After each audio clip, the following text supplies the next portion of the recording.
Last summer, my family and I took a trip to Glacier National Park, which is about an hour's drive from the country of Canada. One day, my family and I decided to travel into the country of Canada. I was immediately amazed by the pristine waters and mountains that covered the country, and my interest was piqued. Canada is a beautiful and fascinating country with a rich and interesting history, a culture known for its diverse people, and some of the most beautiful sights around. Only a border separates us from Canada, and I would venture to say that little of us know anything about the country.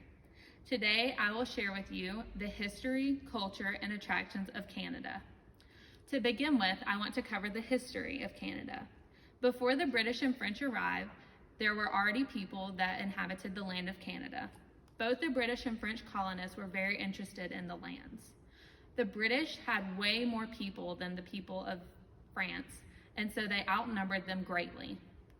The year of 1763, France ceded the land to the English colonists through the Treaty of Paris.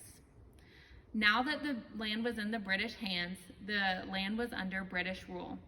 This meant that the land of Canada was used as battleground during wars such as the American Revolution, and it was also used for a place of refuge for the Loyalists. It was not until 1931, through the Statute of Westminster, when Canada was put on equal footing with other Commonwealth countries.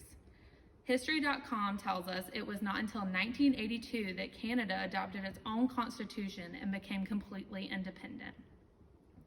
Second, I want to talk about the Canadian culture. Given the history of Canada, it is clear that different people groups inhabit the land. The culture was mostly influenced by the British and French. Language is mostly English. CanadaVisa.org tells us that multiculturalism became an official policy in Canada in 1971. In 1988, the country took another step to ensure that those that stayed in Canada would not be discriminated against and to ensure equal opportunity by creating the Canadian Multicultural Act. Core values of the country are represented through their government, such as public health care, higher taxation to redistribute the wealth, and legalization of same-sex marriage. Their values include fairness, equality, inclusiveness, and social justice. The country is overall a very inclusive and diverse culture. Lastly, I want to talk about the attractions of Canada. I have a PowerPoint put together of some of the places that I thought represent the country the most. Historical sites include places such as Skagway, British Columbia. These are pictures of totem poles from the 19th century that still remain today. Another historical site is Lunenburg, Nova Scotia. These are original buildings that were built in the 18th century and still are occupied today. Public spaces in the city are also still occupied today. This is a picture of Nahanni National Park Reserve in the Northwest Territories. Reader's Digest Canada says, the first place to be given United Nations Educational, Scientific, and Cultural Organization's World Heritage status in 1978 was the Nahanni National Park Reserve in the Northwest Territories.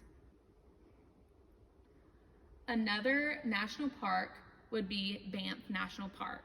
This is Lake Louise, and it is in Alberta.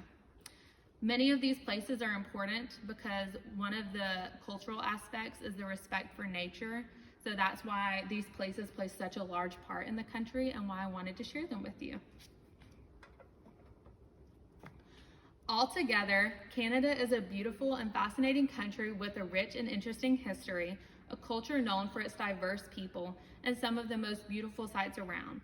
Today, I have told you about the long history that Canada had, the diverse culture that they still have today, and I showed you some of the attractions that are located in Canada. All of these features put together, the history, culture, and attractions are what make Canada so special.